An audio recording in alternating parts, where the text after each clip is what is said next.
All right. Now that we know for a fact, it has been proven that Sony is faking the sales numbers of their consoles, we really have to think about the implications of this. What does it mean in the wider terms of the relevancy? Did the PS3 actually outsell the 360? How high were the PS2 sales really? Did the Vita bomb worse than they initially reported, right? Was the PSP's numbers fake? Like there are all these like very real like implications in regards to these numbers that really need to be discussed. But I do think the primary thing that we should focus on at this stage is try and isolate just how bad it is and how this relates to the market as a whole. What consoles have outsold the Sony PlayStation 2? Because we know for a fact that they did not sell 160 million units of those things, right? We know that's true at this point. So it's just a matter of like, how low does it go? Like we know the Switch has outperformed it. I was able to talk about this on this channel. And upon closer consideration, upon looking at like when Sony was propping up these numbers, when it became implausible for them to do it, it becomes very obvious to me that the DS also outperformed it. Those things are still floating around. Meanwhile, you don't see a PlayStation 2 in sight. like the DS is still relevant, the Wii is still relevant, N64s are still relevant. You don't see PS2s anyway. Is my point. So like, how relevant was this thing really, right? It's reasonable for us to reach the conclusion that the Nintendo DS and the Nintendo Switch have outsold the PS2. But looking at the numbers, I think it's very possible that the Nintendo Wii did as well. I think it's possible that the Game Boy did as well. I think it's possible that Sony has propped the PS2 numbers up so high that a number of Nintendo consoles that were nowhere near the top of the charts are at least higher than the PlayStation 2, right? Like, so with this in mind, with this realization in mind, we have to like acknowledge the fact that we can't trust Sony's official numbers anymore because more and more information is coming out in regards to the PS2's failure rate and how people have had to replace several and how Sony accumulated that into their overall figure. Like the simple mathematical reality, right? The gaming market has done nothing but grow since the PS2. What made the PS2 overwhelmingly more popular than the Xbox or GameCube? When you really look at it, when you look at the game sales, when you look at everything that's happening, this is not that big of a gap. Like the GameCube and Xbox were very much competitive with the PS2 when it first came out.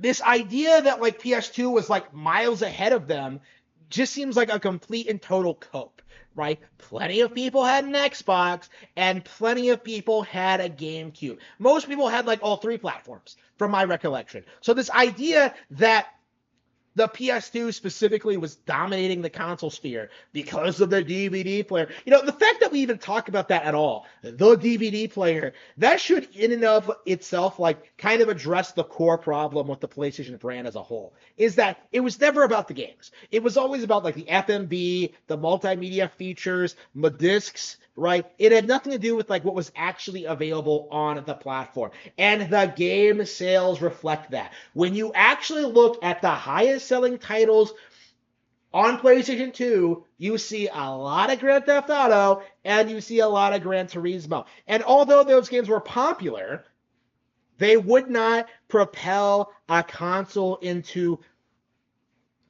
the best-selling console ever made status. Just like how Grand Theft Auto 5 didn't magically make the PlayStation 360 the most successful title ever, right? San Andreas wasn't going to make the PS2 the biggest thing ever. What exactly were people playing on their PlayStation 2s? Absolutely nothing. Everything was ported to Xbox or it was on PC, right? There was no reason to own a PS2 ever, unless you were like going for these really low quality PS2 titles that the shovelware, the exclusives, right? Like they existed, right? But already they were in decline already like games like Devil May Cry and Resident Evil 4, like whatever was coming, like it was all lower quality than what we were used to seeing from earlier in the generation, right? When you look at Silent Hill 4, you see a game that did not hit the highs that Silent Hill 2 did. And that's indisputable, right? It has nothing to do with like Konami screwing over Team Silent. It's because the PlayStation console was worse for development. Things were getting worse for game devs even then because of the evil influence of Sony PlayStation. You have to support our console because we're the most popular. And attempting to do that has led to the bankruptcy of several developers. You know, people like Silicon Knights, like Factor 5, like, probably more than I can name, honestly. Like, no-name devs mostly. But, like, when you really look at what the PS2 generation actually accomplished, when you look at its legacy, you see jack shit. You don't see anything of value. Like Gran Turismo is a joke. Grand Theft Auto is laughable. Like what exactly is PS2's big claim to fame? Oh, it had Kingdom Hearts, a game that could have easily run on a GameCube. Like what? Like it had Metal Gear Solid 2, a game that nobody really liked. Like it has all this like no, like the PS2 didn't have anything of value. People bought them because they were told by a corrupt gaming press that this is the greatest platform on the market. So people bought the PS2, they tried to play it, and they were just like, this is kind of lame. I would rather do something else. And that's what led to the PS3 bombing and why Sony never recovered, right? The PlayStation 2 was never that popular. And that feeling extends also to its sister console, the PSP. Something that people seriously pretend was competing with the Nintendo DS. This was supposed to be some giga thing that was supposed to put Nintendo out of business. This was like their big play, right? We are going to destroy Nintendo's handheld division by putting out these amazing games, PS2 quality visuals on a handheld. And what happened? They completely and utterly failed. They failed so badly that I honestly can't even name like a single PSP game. Like I don't know anything about the console. Nobody remembers it. Nobody cares. It is a joke. And that joke extended to the sequel console, the PlayStation Vita, which in a lot of ways was even worse, right? When you see what's been happening to Sony over the past several decades, you see a clear decline. How many people do you even see acknowledge the fact that the the PSP brand no longer exists? That Sony no longer produces handhelds. There's all this cope about how like the market's changed or Sony wants to focus on high-powered console gaming or what have you, but it really is just a cope.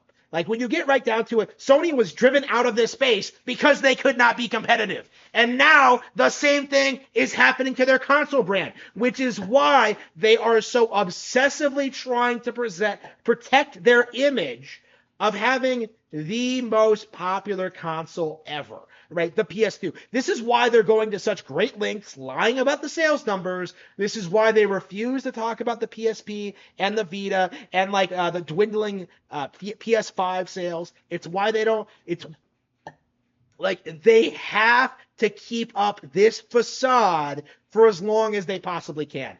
And we're at the point now where this isn't going to work. Not only is the Switch going to outsell the PS2,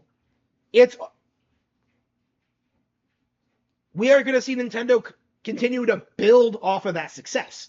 We're going to see like sequel consoles that people actually like and actually want to play on, and we're going to see game sales go through the roof, right? Like we are going to see more Pokemon games in the future do Scarlet and Violet numbers. Right? This is not a thing that's going to end with this generation. Okay? Like, people really have this mindset that, like, they've never been able to put out two successful consoles in a row. Yeah.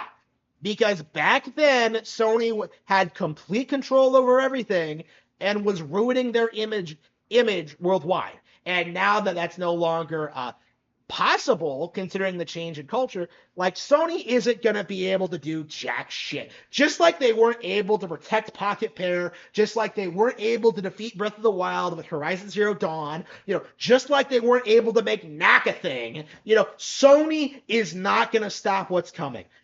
They are going to lose their relevancy going forward. In a lot of ways, they already have. The fact that they're primarily concerned about something so petty says a lot about the company.